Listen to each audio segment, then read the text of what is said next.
Hello everyone, welcome to YouTube channel RPSC bio academy. हम जो unit discuss कर रहे हैं वो है ब्रीदिंग एंड रेस्पिरेशन। ये हमारी एनिमल फिजियोलॉजी के अंदर आती है। तो अगर हम डिस्कस करें, कल हमने क्या डिस्कस किया था? कल हमने देखा था ब्रीदिंग और रेस्पिरेशन के अंदर जो डिफरेंस है वो क्या डिफरेंस है, मेजर डिफरेंस क्या है कि जिससे हम कह सकते हैं रेस्पिरेशन अलग है और ब्रीदिंग अलग है। उसके बाद हमने देखा था इसका zone of conduction, zone of exchange के बारे में। आज हम उस जोन ऑफ कंडक्शन को स्टार्ट करते हैं और हम देखते हैं एक एक जो उसके अंदर हमने जो नाम लिखे थे, हम उस एक एक नाम को अब यहाँ पर अच्छे से डिस्क्राइब करते हुए समझते हैं। तो हमने वो चीज कहाँ से स्टार्ट की थी? हमने स्टार्ट की थी नॉस्ट्रल से, और नॉस्ट्रल्स के बाद क्या आए थे? नेजल चैम्बर्स आए थे। तो हम नॉस्ट्रल्स, इंटरनल लेयर्स और जो हमारे नेजल चैम्बर्स हैं, वेस्टिब्यूल है, उन सबको मिलाकर किसके अंदर पढ़ेंगे? नेजल चैम्बर्स के अंदर पढ़ने वाले हैं। उस नेजल चैम्बर्स के बाद हमने क्या पढ़ा था? हमने पढ़ा था फेरिंक्स, और उस फेरिंक्स के बाद क्या आया था? लैरिंक्स। लैरिंक्स के बाद क्या आया था? ट्रैकिया, और ट्रैकिया के बाद क्या था? Branchial tree. और ब्रैंकियल ट्री की स्टार्टिंग कहाँ से हो रही थी? हमारी हो रही थी प्राइमरी ब्रैंकियोल से, जो कि किसका पार्ट है? लंग्स का पार्ट है। तो आज का जो हमारे लेक्चर का एम रहेगा कि हमने ये जो 4 पार्ट्स हैं, इन 4 पार्ट्स को हमने जो है यहाँ पर डिस्क्राइब करना है। उसके बाद हम जो लंग्स हैं, और लंग्स से स्टार्ट होगा जो हमारा ब्रैंकियल ट्री, वो हम कल के लेक्चर में डिस्कस करने वाले हैं।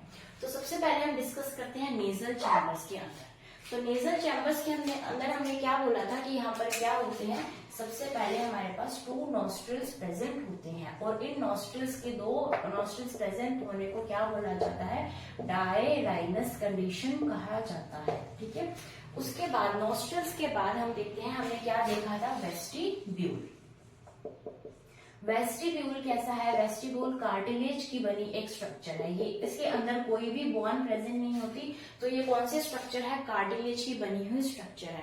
उसके बाद हमने स्टार्ट किए थे नेजल चैम्बर्स। तो ये जो प्रॉपर नेजल चैम्बर्स हैं, हम इसको कितने पार्ट्स में डिवाइड करते हैं? तो अगर हम इसको डिवाइड करें तो इस नेजल चैम्बर के अंदर आएगा एक रीजन जिसका नाम है वेस्टिब्यूलर रीजन।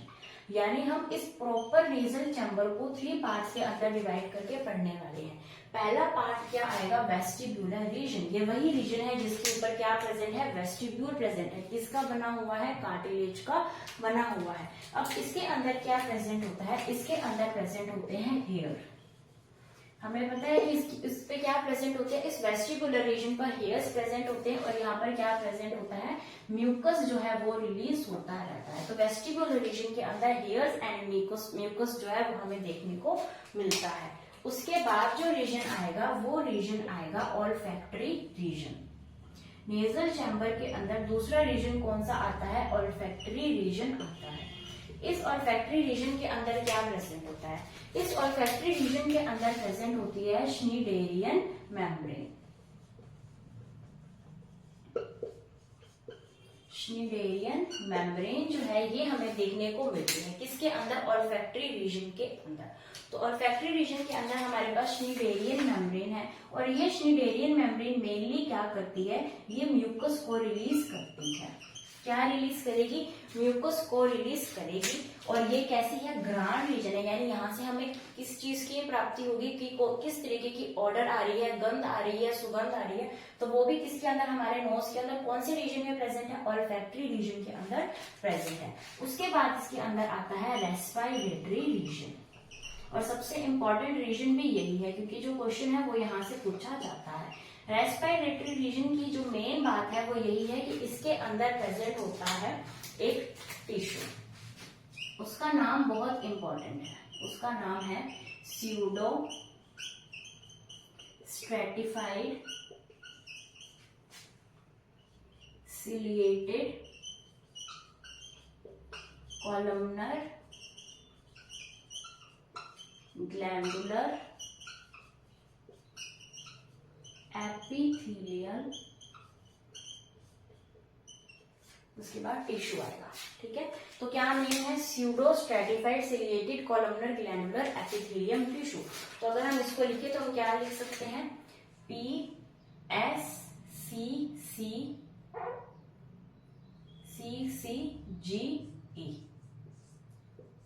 तो ये क्या है, ये एक टिश्यू का नाम है, ये एक सेल की लेयर है जो कि एपिथेलियल लेयर है, जो किसके अंदर प्रेजेंट है, रेस्पिरेटरी रीजन के अंदर प्रेजेंट है।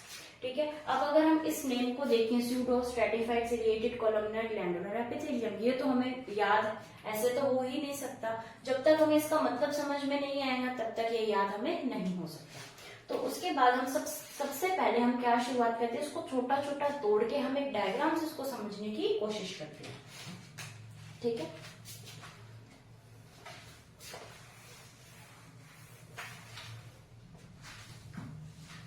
तो सबसे पहले हम क्या उठाते हैं, एपिथेलियल, यानी ये कैसा टिश्यू है, एपिथेलियल टिश्यू है। एपिथेलियल टिश्यू क्या करता है, ये हमारे स्किन को, हमारे ऑर्गन्स को कवर करके रखता है। यानी हमारा कोई भी ऑर्गन अगर हम पूछे वो किससे कवर्ड है, तो हम यही कहेंगे कि वो एपिथेलियल टिश्यू से कवर्ड है। तो एपिथेलियल टिश्यू हमारे स्किन के ऊपर भी प्रेजेंट होता है, हमारे ऑर्गन्स को कवर करके भी रखता है। तो सबसे पहले हमने क्या उठाया, एक एपिथेलियल टिश्यू।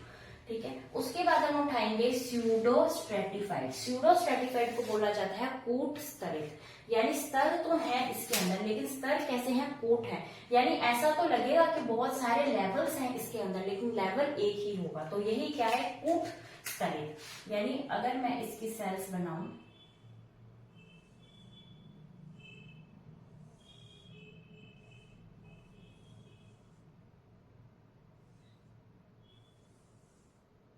इस तरीके की सेल्स बनेंगी।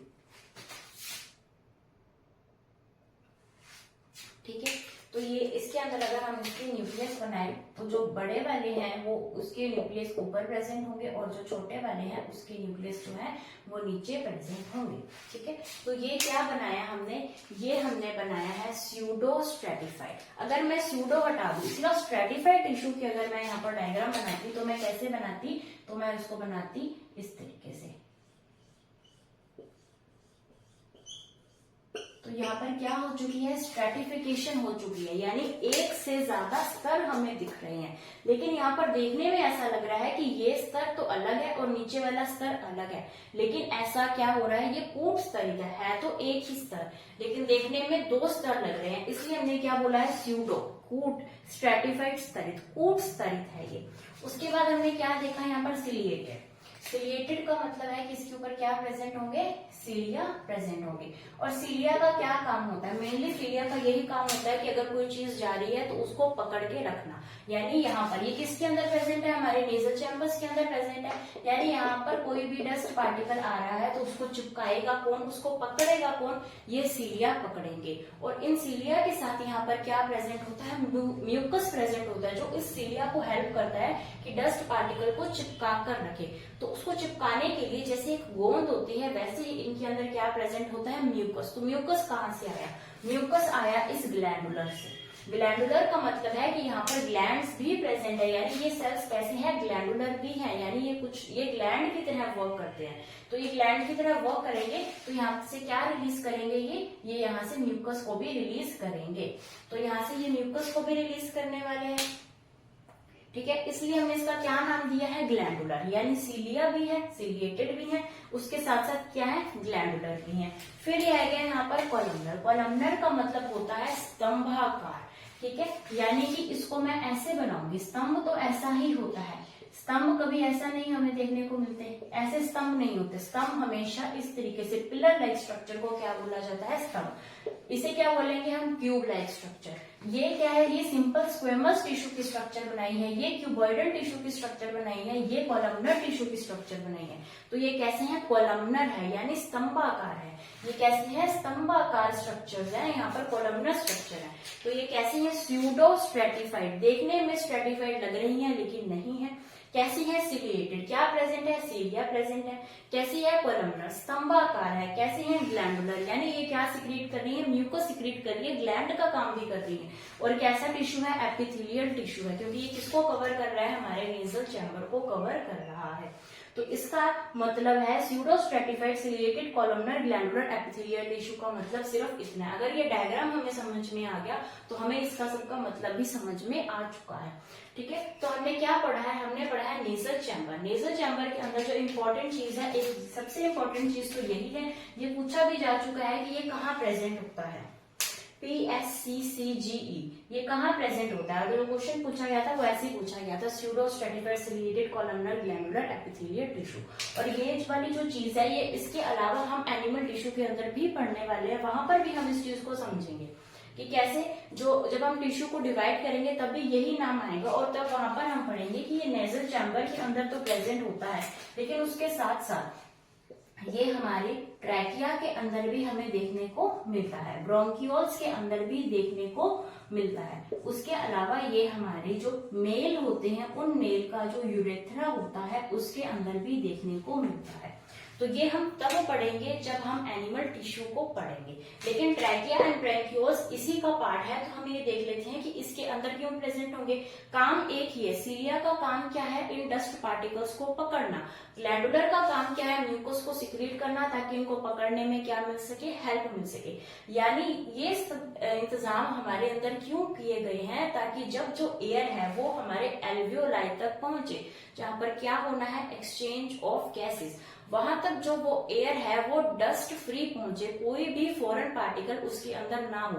तो इसलिए बॉडी के अंदर जगह जगह पर इस तरीके से सिलिएटेड जो स्ट्रक्चर्स हैं वो प्रेजेंट होती हैं। सिलिया का काम सिर्फ यही होता है, या तो किसी चीज को मूव करवाना या किसी चीज को कैप्चर करना। तो यहाँ पर सिलिया का काम है कैप्चर करना। तो यहाँ पर ये क्या करेंगे? सारे के सारे डस्ट पार्टिकल्स को ये पकड़ते जाएंगे, और जब तक एयर हमारे जो है एल्वियोलाई तक पहुंचेगी तब तक वो एयर डस्ट फ्री हो चुकी होगी, क्योंकि वहां पर उसका डस्ट फ्री पहुंचना बहुत जरूरी है। इसलिए यहाँ पर हमें देखने को मिलते हैं सीलिया, और ये हमें डिफरेंट इसके जो रेस्पिरेटरी ट्रैक है उसके अंदर भी देखने को मिलेंगे, जैसे कि ट्रैकिया, ब्रैंकियोल्स। ब्रैंकियोल्स के तो हमने बहुत सारे पार्ट किए थे, सबके अंदर क्या प्रेजेंट होता है?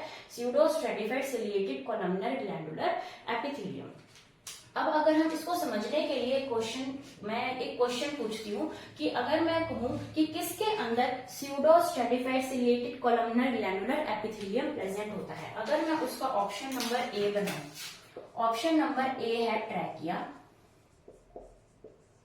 ऑप्शन नंबर बी है यहाँ पर ऑल्फैक्टरी रीजन, ठीक है, ऑप्शन नंबर सी है यही रेस्पिरेटरी रीजन, और ऑप्शन नंबर डी है यहाँ पर ओल्ड, और ऑप्शन नंबर डी क्या है? ओल्ड। तो इस टाइम पर हम कहाँ जाएंगे?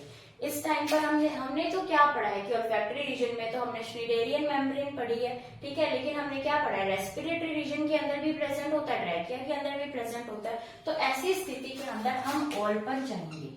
ऐसी स्थिति पर हम कहाँ जाएंगे? ऑल पर जाएंगे। यानी हमें क्या करना है? हम इसको अलग नहीं कर सकते। ऐसा तो नहीं है कि यहाँ पर ऑल्फैक्टरी रीजन खत्म हो रहा है और यहाँ से हमारा जो है रेस्पिरेटरी रीजन शुरू हो रहा है, तो एकदम से सीलिया स्यूडो स्ट्रेटिफाइड जो है वो वहां से स्टार्ट हो जाएगा।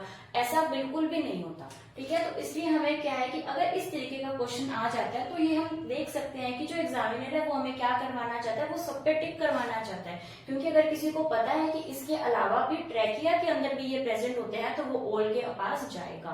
तो इस तरीके से जो क्वेश्चन है वो कई बार थोड़ा सा घुमा के आ जाता है और हम कंफ्यूज हो जाते हैं। तो कंफ्यूज बिल्कुल भी नहीं होना। ऐसे कोई प्रॉपर डिविजन्स जो है वो डिवाइडेड नहीं है कि हम कह सके कि ऑल्फैक्टरी में तो बिल्कुल भी प्रेजेंट नहीं होता, ऐसा नहीं होता, ठीक है। तो इसके साथ ही हमारा कौन सा पार्ट कंप्लीट होता है? नेजल चैम्बर कंप्लीट होता है, जिसके अंदर इंपॉर्टेंट था ये वाला रीजन। और क्या प्रेजेंट इंपॉर्टेंट है? श्नीडेरियन मेम्ब्रेन। श्नीडेरियन मेम्ब्रेन क्या रिलीज करती है? ये भी म्यूकस को रिलीज करती है। काम क्या है? वही डस्ट पार्टिकल्स को पकड़ना, डस्ट पार्टिकल को अंदर जाने नहीं देना, ठीक है। अभी हम डिस्कस करते हैं कि जब नेजल चैम्बर से फेरिंग्स तक आते हैं तब हमें कौन कौन से स्ट्रक्चर्स देखने को मिलती हैं।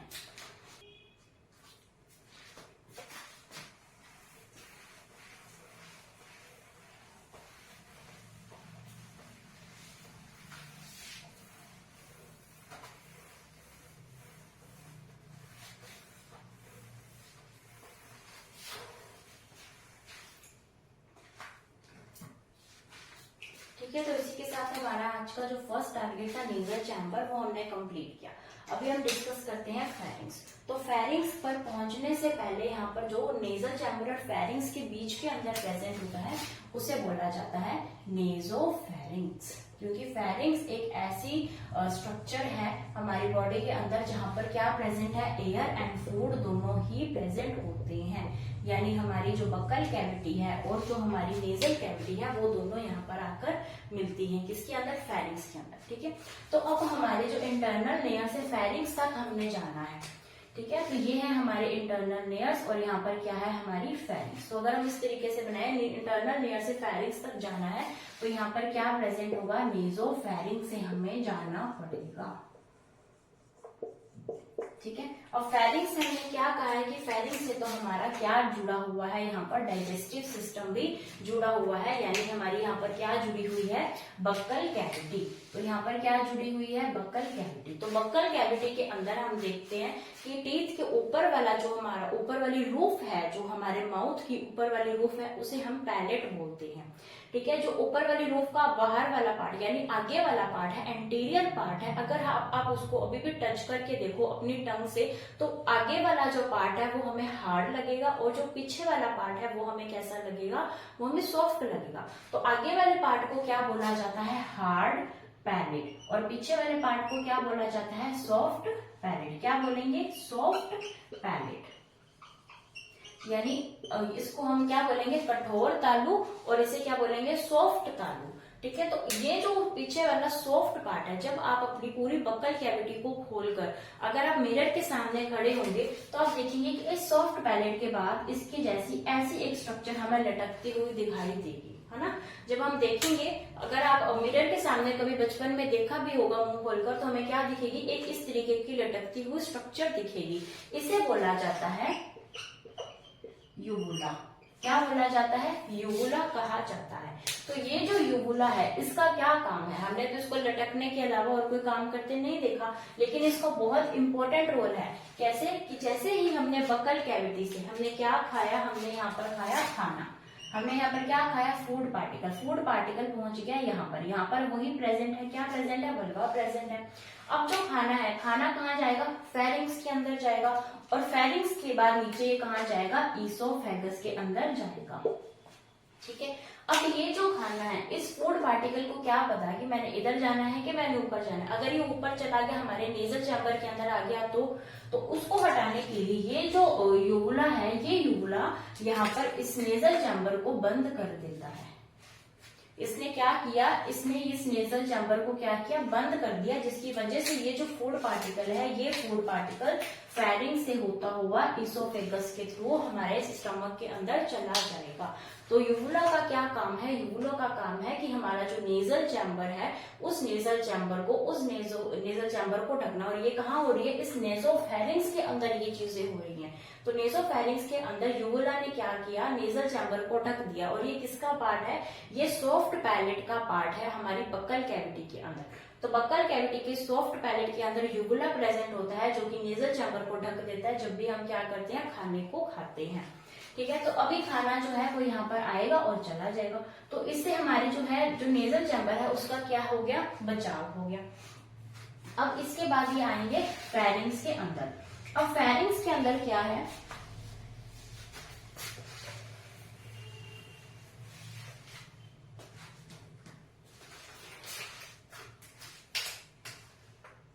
अभी जो फेरिंग्स के अंदर क्या है, फेरिंग्स के इस साइड प्रेजेंट होगी, क्या प्रेजेंट होगी, ईसोफेगस। फेरिंग्स की इस साइड प्रेजेंट होगी ईसोफेगस, और यहाँ पर प्रेजेंट होगी लैरिंग्स। इस तरीके से क्या प्रेजेंट होगी, लैरिंग्स प्रेजेंट होगी, और लैरिंग्स के नीचे क्या आएगी, ट्रैकिया। ठीक है, यानी आगे वाली साइड, माउथ वाली साइड, आगे वाली साइड तो हमारा रेस्पिरेटरी ट्रैक प्रेजेंट होता है, और पीछे वाली साइड क्या प्रेजेंट होती है, ईसोफेगस प्रेजेंट होती है।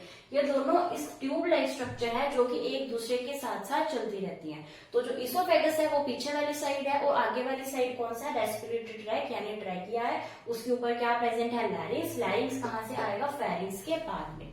ठीक है, अब जो फेरिंग्स है, इस फेरिंग्स के अंदर यहाँ पर हमारा क्या आ चुका है, अब फूड पार्टिकल। हमने इन दोनों को साथ में लेकर चलना है, तभी समझ में आएगा। अब ये फूड पार्टिकल है, इस फूड पार्टिकल को क्या पता है कि मैंने ट्रैकिया में जाना है या फिर मैंने ईसोफेगस में जाना है। ठीक है, तो अब यहाँ पर ये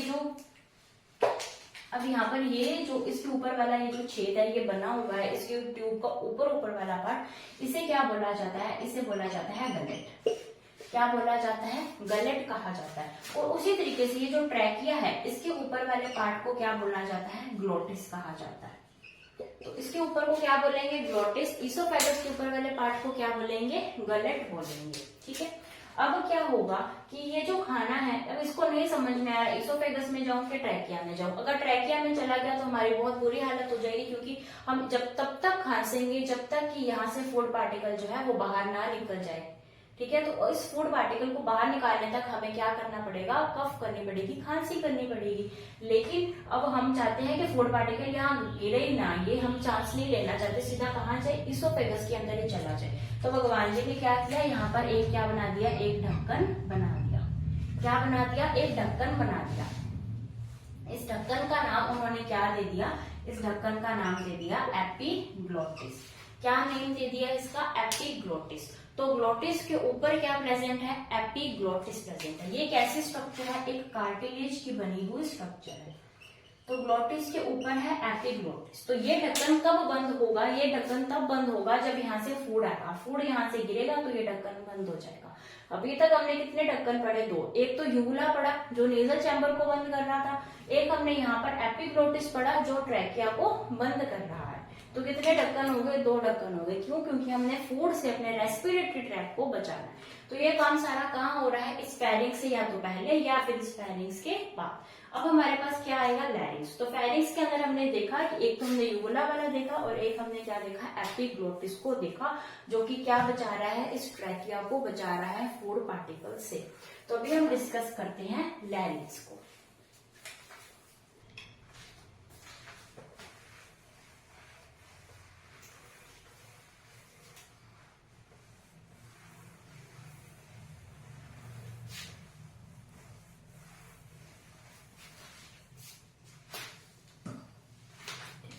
क्या पढ़ लिया, फेरिंक्स को भी पढ़ लिया। अभी हम देखते हैं लैरिंक्स। लैरिंक्स किसकी बनी होती है, तो लैरिंक्स बनी होती है कार्टिलेज की। किसकी बनी होती है लैरिंक्स, लैरिंक्स बनी होती है कार्टिलेज की। यहाँ पर क्या प्रेजेंट होता है, कार्टिलेज। कार्टिलेज को भी स्पेसिफिकली नेम दे तो हम कौन सी कार्टिलेज बोलेंगे, हायालिन कार्टिलेज। क्या नेम देंगे, हायालिन कार्टिलेज की बनी हुई होती है क्या, लैरिंक्स। अगर हम हायालिन कार्टिलेज के नंबर को देखें तो टोटल 9 नंबर की होती है। यानी कितनी हायालिन कार्टिलेज प्रेजेंट होती है जो लैरिंक्स की फॉर्मेशन करती हैं, 9 कार्टिलेजेस प्रेजेंट होती हैं। और ये कितने टाइप्स की होती हैं, अगर हम टाइप्स की बात करें तो हमें 6 टाइप्स की देखने को मिलेंगी। यानी 6 तरीके की 9 हायालिन कार्टिलेजेस प्रेजेंट होती हैं किसके अंदर, इस लैरिंक्स के अंदर। ठीक है, तो अभी हम डिस्कस करते हैं कि वो जो 9 हायालिन कार्टिलेज है हम उसको गिनेंगे भी, उसको डायग्राम से देखेंगे भी, और 6 टाइप्स भी हम उसके देखेंगे।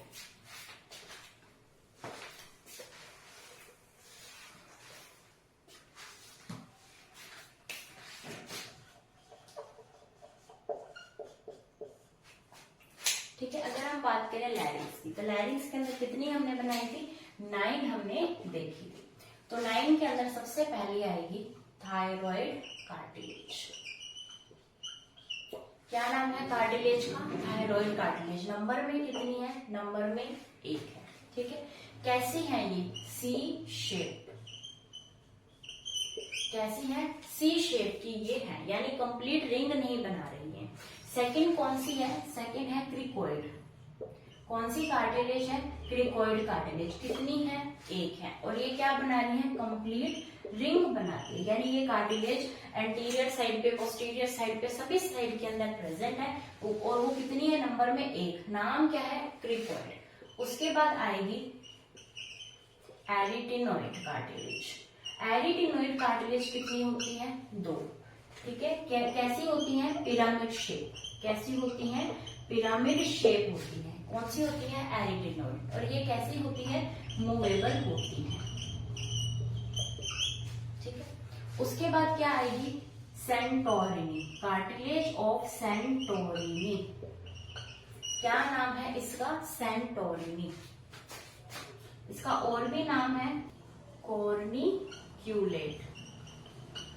ठीक है, उसके बाद 5th आएगी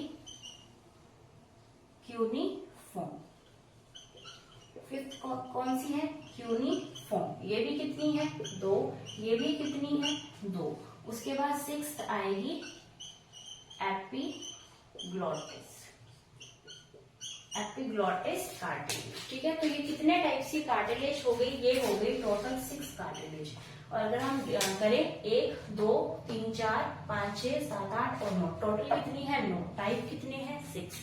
तो ये 6 टाइप ऑफ कार्टिलेज मिलकर क्या बना रही है, लैरिंग्स को बना रही है। अब अगर हम लैरिंग्स के स्ट्रक्चर देखें, सबसे पहले हम देखते हैं उसका एंटीरियर व्यू यानी आगे वाला व्यू। ठीक है, तो इस तरीके से अगर हम आगे से देखें तो ये हमें क्या देखने को मिलेगी, पहली थायराइड कार्टिलेज। कौन सी कार्टिलेज देखने को मिलेगी, थायराइड कार्टिलेज। फिर हमें क्या देखने को मिलेगी, ये इस तरीके की कार्टिलेज है जिसका क्या नाम है, क्रिकोइड कार्टिलेज। तो ये कार्टिलेज कौन सी है, क्रिकोइड कार्टिलेज।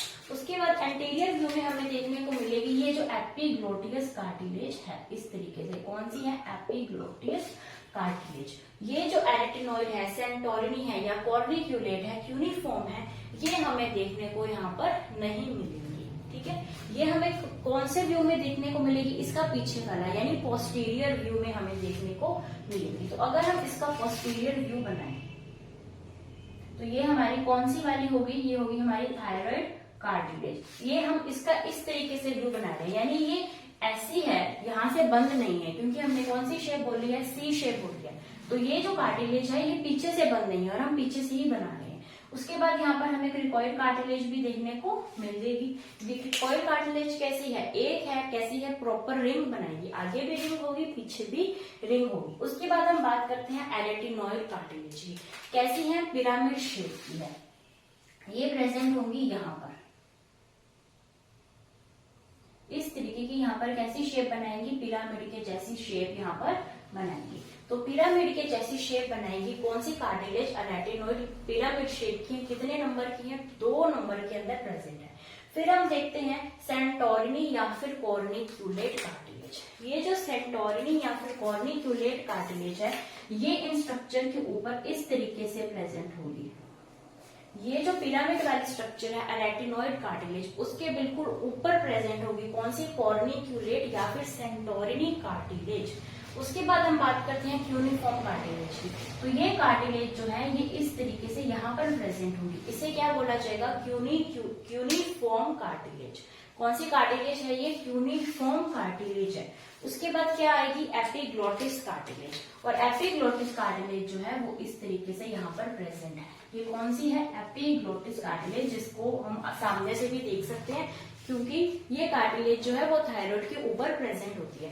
वैसे तो अगर हम इसको अच्छे से बनाएं तो इस थायराइड कार्टिलेज के ऊपर इस तरीके से यहाँ पर थायराइड बोन प्रेजेंट होती है और उसके ऊपर इस तरीके से हमें देखने को मिलती है एपिग्लोटिस कार्टिलेज। लेकिन हम इसको नाम बनाकर हम सीधा ही बना रहे हैं कि यहाँ पर क्या हमें देखने को मिलती है, एपिग्लोटियल कार्टिलेज हमें देखने को मिलती है। तो ये वाली कार्टिलेज कौन सी है, ये है एरेटिनॉइड कार्टिलेज।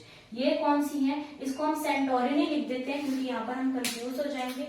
और ये वाली कौन सी है, ये है क्यूनिफॉर्म कार्टिलेज। ठीक है, और ये कौन सी है, क्रिकोइड कार्टिलेज। तो इस तरीके से ये कार्टिलेज की बनी हुई स्ट्रक्चर लैरिंग्स प्रेजेंट होती है हमारी बॉडी के अंदर, जो कि 6 टाइप की होती है। 9 कार्टिलेज प्रेजेंट होते हैं। इसे क्या बोला जाता है, साउंड बॉक्स कहा जाता है। लेकिन साउंड की बात तो कहीं पर भी नहीं है, साउंड बॉक्स इसे कहा जाता है, लैरिंग्स बनी होती है। तो अब हम क्या डिस्कस करेंगे कि इसको साउंड बॉक्स क्यों कहा जाता है। ठीक है, हमने इसकी कार्टिलेज देख ली, कौन कौन से टाइप्स की कार्टिलेज होती है, कितने नंबर में कार्टिलेज होती है। अब हम देखते हैं इसको साउंड बॉक्स कहा जाता है तो क्यों कहा जाता है।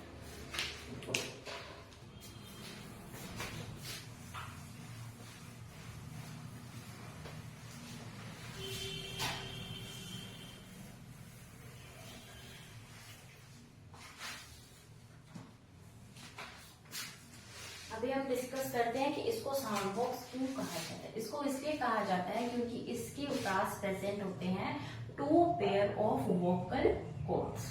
क्या प्रेजेंट होते हैं, वोकल कॉर्ड्स प्रेजेंट होते हैं, जिसके अंदर वाइब्रेशंस होती हैं और उसी की वजह से हम क्या कर सकते हैं, बोल सकते हैं। क्या प्रोड्यूस हो सकता है, साउंड प्रोड्यूस हो सकता है। किसके अंदर, इस वोकल कॉर्ड्स के अंदर जो वाइब्रेशंस होती हैं उसकी वजह से। तो ये जो वोकल कॉर्ड्स हैं ये बने होते हैं इलास्टिन फाइबर्स के। किसके बने होते हैं, इलास्टिन फाइबर्स के बने हुए वोकल कॉर्ड्स। कितने पेयर प्रेजेंट है, 2 पेयर, 2 जोड़ी प्रेजेंट होते हैं। ठीक है, 2 जोड़ी के अंदर आएंगे यहाँ पर फॉल्स वोकल कॉर्ड्स, यानी यहाँ पर ये कौन से हैं, ये ट्रू नहीं है, सत्य नहीं है। फॉल्स वोकल कॉर्ड्स और उसके बाद आएंगे true vocal cords. False vocal cords and true vocal cords यहाँ पर प्रेजेंट होते हैं। दोनों कितने कितने प्रेजेंट होंगे? वन पेयर, यानी वन पेयर ही ये प्रेजेंट होगा और वन पेयर ही ये प्रेजेंट होंगे। इनके अंदर क्या होगी? वाइब्रेशंस होंगी। उसके बाद ये कैसे होते हैं? ये होंगे पिंकिश, देखने में कैसे लगेंगे? पिंक कलर के, पिंकिश लगेंगे।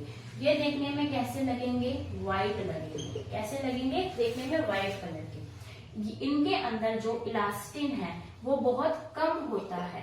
दोनों ही इलास्टिन फाइबर्स के बने, लेकिन इसके अंदर जो इलास्टिन होगा वो कम होगा, इसलिए इसको क्या बोलेंगे हम? इसके कंपैरेटिवली बोलेंगे नॉन इलास्टिक, और इसको हम क्या बोलेंगे? इलास्टिक। तो ये कैसे हो जाएंगे? इलास्टिक। ये कैसे हो जाएंगे? नॉन इलास्टिक हो जाएंगे। ठीक है, लेकिन जो साउंड को प्रोड्यूस करेंगे वो तो ट्रू वोकल कॉर्ड्स ही करेंगे, यानी साउंड का जो प्रोडक्शन है वो कौन करेंगे? वो ट्रू वोकल कॉर्ड्स की एक पेयर ही करेगी। फॉल्स वोकल कॉर्ड की पेयर साउंड का प्रोडक्शन नहीं करेगी। तो अगर हम इसको देखें तो इस तरीके से एक वोकल कॉर्ड हमारे सामने हम बनाते हैं। तो इसके अंदर क्या होता है? इस तरीके से यहाँ पर जैसे लिप्स जैसी स्ट्रक्चर यहाँ पर बनी होती है। ये क्या है? लिप्स के जैसे स्ट्रक्चर है। जैसे हमारे लिप्स ऐसे, इसको ऐसे रख दिया जाए तो ये कैसे है? एक लिप लाइक स्ट्रक्चर है इस तरीके से। और यहाँ पर क्या प्रेजेंट होते हैं? ये यहाँ पर प्रेजेंट होंगे इस तरीके से फॉल्स वोकल कॉर्ड। तो ये क्या है? False vocal cord. ये क्या बनाए हैं मैंने? False vocal cord. और ये कैसे हैं? True vocal cord. ठीक है, ट्रू वोकल कॉर्ड है। ये भी कैसे हैं? One pair. ये भी कैसे हैं? One pair. ये कैसे हैं? ये व्हाइट है। ये कैसे हैं? ये पिंक है। ये नॉन इलास्टिक है, ये इलास्टिक है। यानी वाइब्रेशंस किसके अंदर होंगी? इसके अंदर वाइब्रेशंस होंगी, और इसके अंदर वाइब्रेशंस होने से क्या होगा? यहाँ पर साउंड का प्रोडक्शन होगा। तो ये कैसी है? एक वोकल कॉर्ड की हमने स्ट्रक्चर बनाई है, और इसके ऊपर ही क्या प्रेजेंट होता है? इस तरीके से यहाँ पर प्रेजेंट होगा एपिग्लोटिस, जो कि क्या कवर करेगा? ग्लोटिस को कवर करेगा, जो कि लैरिंक्स के ऊपर ग्लोटिस प्रेजेंट है उसे कवर करेगा। तो इसके ऊपर ही क्या प्रेजेंट होती है? एपिग्लोटिस, जो इसको क्या करता है? बंद करता है। तो यहाँ पर ये क्या है? ये हमने कैसे वोकल कॉर्ड बनाए हैं? ये हमने ऐसा वोकल कॉर्ड बनाया है जो कि इस टाइम पर क्लोज्ड है। तो अगर हम इसको ओपन करेंगे तो हमें इसको मिटाकर यहाँ पर इसके अंदर हमें क्या बनाना पड़ेगा? गैप बनाना पड़ेगा। तो अब ये वोकल कॉर्ड कैसे हो चुके हैं? ओपन वोकल कॉर्ड हो चुके हैं। पहले कैसे थे? क्लोज्ड वोकल कॉर्ड थे। तो ये हमने बनाया, लैरिंक्स की स्ट्रक्चर बनाई हमने। लैरिंक्स के अंदर कार्टिलेजेस देखी। लैरिंक्स के अंदर हमने देखा इसको साउंड बॉक्स क्यों कहा जाता है। साउंड बॉक्स के साथ साथ हमने देखे कितने पेयर ऑफ साउंड बॉक्स इसके अंदर प्रेजेंट है। अब आज का हमारा एम रह गया सिर्फ ये ट्रैकिया। अब हम देखते हैं इस ट्रैकिया को, उसके बाद आज का लेक्चर हम फिनिश करते हैं।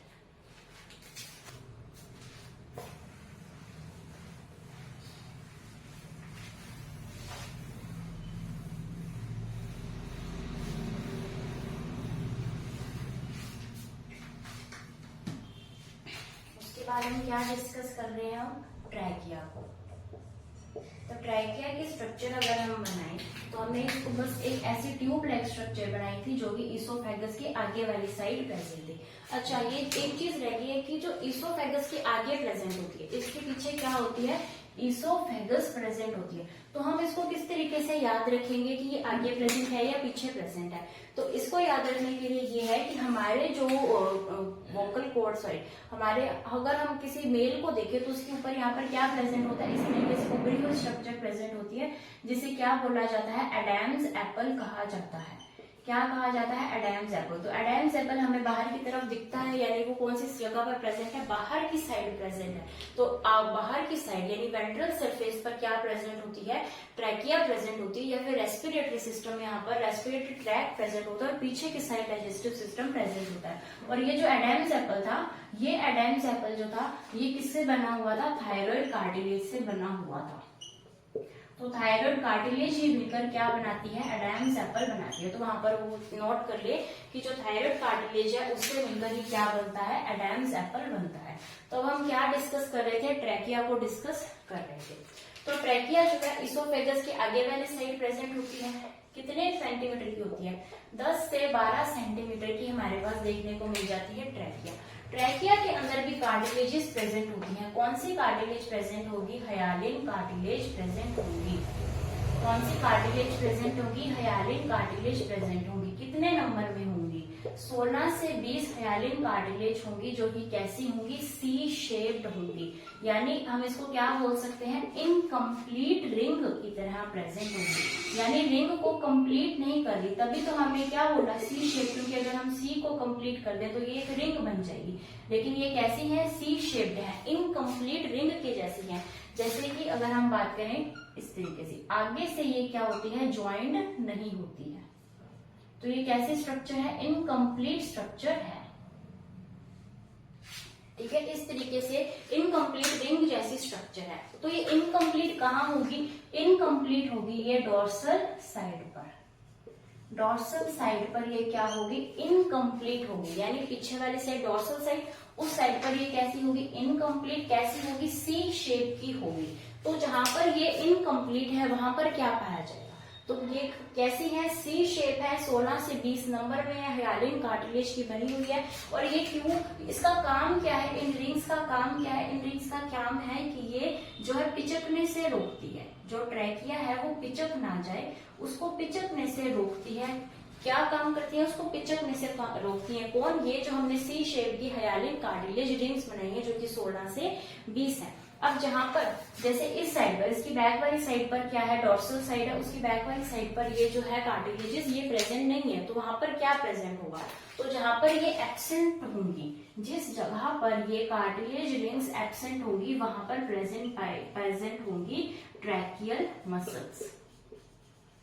क्या प्रेजेंट होंगी, ट्रैकियल मसल्स प्रेजेंट होगी। तो ये ट्रैकियल मसल्स का क्या काम है, ट्रैकियल मसल्स का काम है कि ये करती हैं डायलेट। किसे डायलेट करेंगी, ट्रैकिया को, तो ये करेंगी डायलेट, डायलेट किसे करेंगी, ट्रैकिया को। तो ट्रैकिया को डायलेट करने का काम कौन करती है, ट्रैकियल मसल्स करती हैं।